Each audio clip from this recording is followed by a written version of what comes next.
د بلخ ولایت د نهرشاهي ولسوالۍ د اراضۍ مدیر د یادې ادارې فعالیتونو ته په اشارې وویل چې د غوره حکومتولۍ او د ټولنیز عدالت د تامین په موخه مثبت او رغنده ګامونه پورته کړي دي. نوموړي دغه راز په ډاګه کړه چې هره ورځ په لسګونو دوسیو ته رسېدنه کیږي او همدارنګه په میاشتني ډول نږدې 90 عریضې ثبتوي او ترڅنګ یې د امارتي ادارو غوښتنلیکونو ته هم ځواب وړاندې کوي.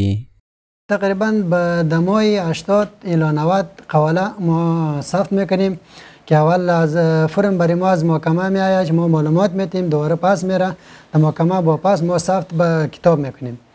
و همون هم استعلامای شاروالی میآید برای ما با تعداد مثلا 50 الی 30 تقریبا و همون از ریاست زراعت محترم ما میآیند که و ریاست ماست. از هم یگانه استعلامای میاد که برای ما تقریبا تعداد دمای 50 الی 60 70 80 استعلام یا برای ما میاد، برای ما استعلام میکنه، ما معلومات میتیم و روزانه تقریبا با اجرات خود با واسه خود کار میکنیم. تقریبا 30 الی 40 یا 20 25 فرم استعلام را ما روزانه جواب میگیم.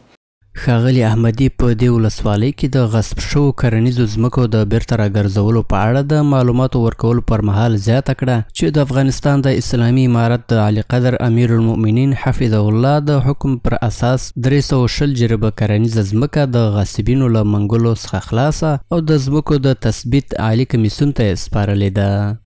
ما 320 جریب زمین ما در کمپیرک نوارد و را از غصب کشیدیم که تعداد مردمای پیش زیر دستشان بود و اونایی تو فکر میکنه که زمینای ماست و ما چی کوشش کردیم با مقام ریاست محترم زراعت ما و همکاری ولسوالی ما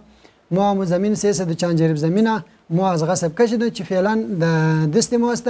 د یادونې وړ ده چې په تیرو شپږو میاشتو کې د بلخ ولایت د نهرشاهي ولسوالۍ د اراضۍ اداره په دې بریالې شوې چې د دې ولسوالۍ شاوخوا 10,000 جریبه کرنیزه ځمکه تثبیت او د زورواکو له منګولو څخه یې وباسي.